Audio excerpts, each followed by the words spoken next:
Right now on Up with KREM, more people are now eligible to get the vaccine in North Idaho. We'll tell you who can get the vaccine and where it's available. So it would be pretty devastating to our kids, to our teachers. If you need more money, we can do that, but maybe this isn't the right time. Idaho will hold a special election today. This morning we break down everything you need to know about the Coeur d'Alene Public School District levy. A very seasonable weather pattern takes shape, and normally in March, our average last date of snow, not for another couple of weeks. I'm going to walk you through your chances of seeing any more of the white stuff this year. A classic whodunit murder mystery novel is being based right here in Spokane. This morning we talk with the author about her story and why she chose the Lilac City. Up with KREM starts right now with Jen York, Joshua Robinson, Jeremy Legoo, and Dana Marie McNichol.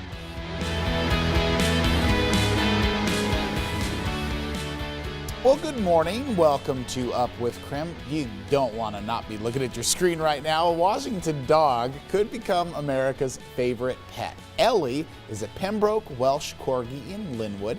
She's currently fighting for the title of that honor. Of course, her owner James said she's already an internet sensation. And if you like what you see, how can you not just love that video? You can cast your vote on americasfavepet.com. I feel like the more dog shows we have to start our day, the better day it's going to be. Am I right? That last photo was amazing. Did you see that? It looked like a cartoon. How cute. So much personality. I'll vote. Yeah. All right. Head on over, vote. The slow motion running always gets me too. Yeah, and corgis are just kind of a fun, goofy kind of dog. Like every time you see one, you just go, oh, look at it, it's a corgi. I like it when they stand up, they have little T-Rex arms. Yes. They're just so cute. It'd be great to see Washington represented with an America's Greatest Pet. I absolutely think we should all get on board with that one. Look at that thing run. Sorry, I can't stop watching it behind Dana Marie. Wait, my favorite one's coming up. Look at it. Look at it. Just such a big smile. Is that the markings or is that dog just smiling that big? I couldn't tell. I think he's just smiling. Just look at that. So large. Just tongue out. Oh, man. Oh, so fun.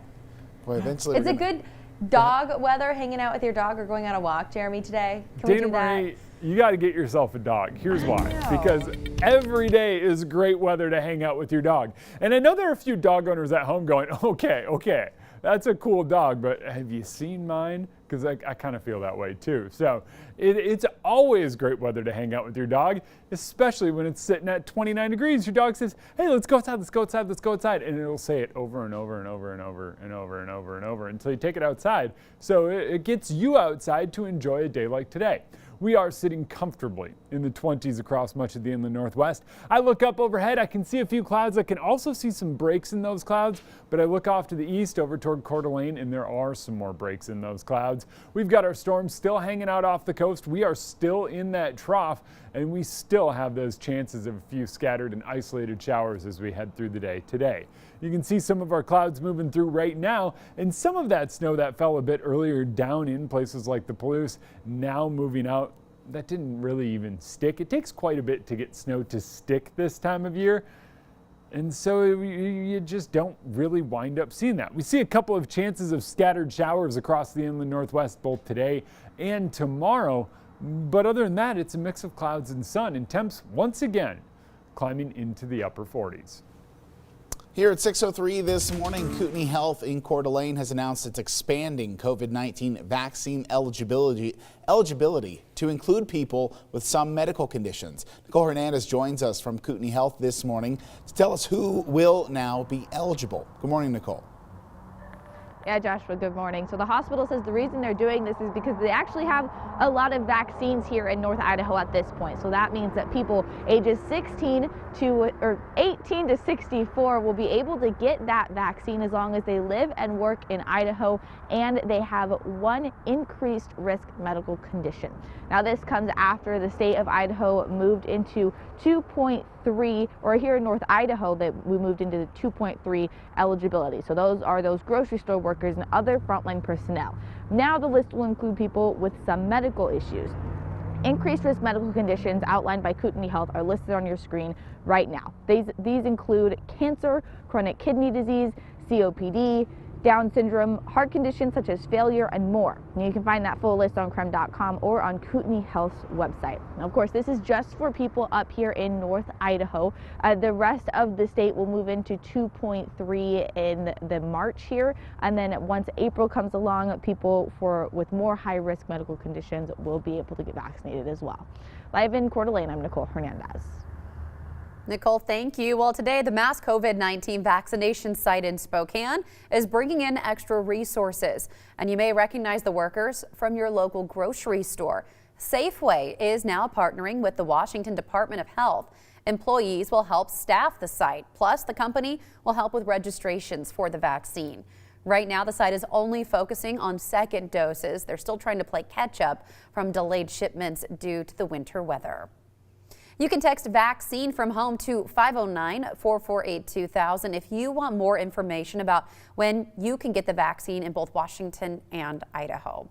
And this morning there is new guidance for people who are fully vaccinated. Dana Marie McNichol walks us through the changes.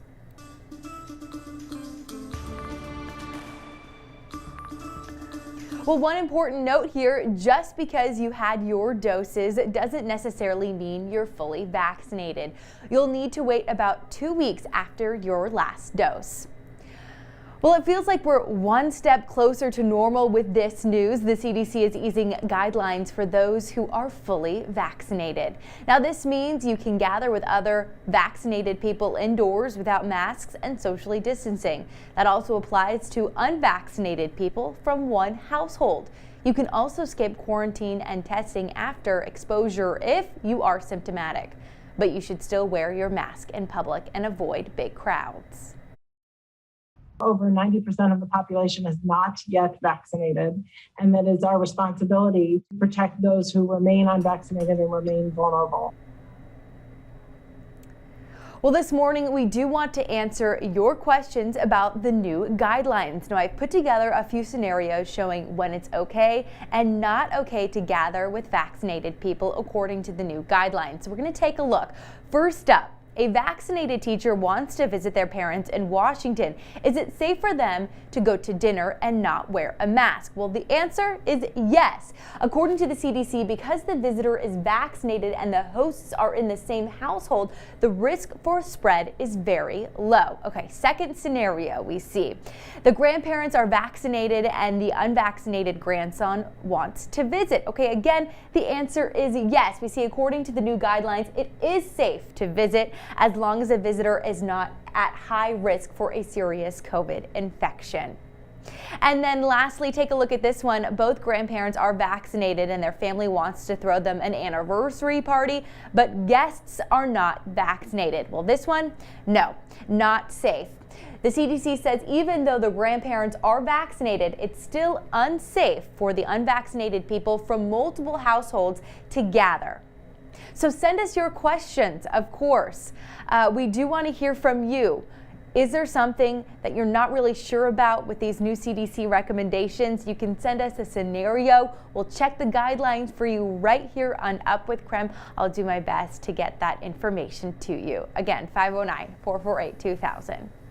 And Dana Marie, I think it's such an important thing that we're doing here this morning, that you're doing, because a lot of us just look at our situation and it's tough to really look at these very specific rules and be like, where do I fit in that process, right? Yes, you know, it kind of brings me back to a year ago when we were answering these types of questions every morning here on Up with KREM about guidelines and stimulus checks, and I felt like I was really able to help people. So please use this reference if you need us. Of course, we're there for you every morning. Text Dana Marie. She'd be happy to help. We appreciate what you're doing, Dana Marie, with these segments. So fantastic work this morning. Of course, we also want to talk about posts that continue to pop up online from people asking questions like, will a vaccine cause you to test positive on a COVID-19 test? That's one we hear a lot. And our verified team looked into it. Here's Evan Kozlov. Verify exists to fact check the things you read and see online. And we've seen a lot of posts like these popping up. People asking if they're lucky enough to get the COVID-19 vaccine, will it cause them to test positive on a COVID-19 test? What about an antibody test? Let's verify. Here are sources. An epidemiology expert, Dr. Michael Minna from Harvard University. An infectious diseases expert, Dr. Siham Majoub from Howard University. And the Centers for Disease Control and Prevention. Dr. Majoub says that the vaccine triggers your body to create an immune response and develop antibodies. However, it does not mean that the vaccine is going to give you the actual virus in your nose, because the vaccine does not contain the actual virus. Just like the CDC, our other expert also says that this is false. And there's really no reason for the protein mRNA to make its way up into the nose where we're sampling. So this is verified as false. The vaccines will not make you test positive for a viral test. But Dr. Majoub says that she has seen this situation. People unknowingly sick testing positive after getting vaccinated. But that's not caused by the vaccine itself. That just means they had COVID-19 before they got the jab. Okay, what about the antibody test? Could the vaccine cause you to test positive for that? The CDC says that the answer is yes, it's possible. Minna explains that it depends on what specific protein the antibody test you get is looking for. Antibody tests very well will turn positive after somebody gets a vaccine if they're looking for antibodies against the spike protein or any of the other subunits and proteins that are in the vaccine. But they will not turn positive if it's an antibody looking for nucleocapsid, which a lot of them are. With your Verify, I'm Evan Kozlov. Evan, thank you. 6:10 on the clock now, and voters will head to the polls today in Idaho. A new levy for the Coeur d'Alene School District is on the table. Up ahead, why voters will, if they approve that levy, may lower your property taxes. That's coming up at 6:30. And of course, we're going to take you outside, talk a day of weather in the week to come. We're going to let you know about some warmer temperatures in the forecast.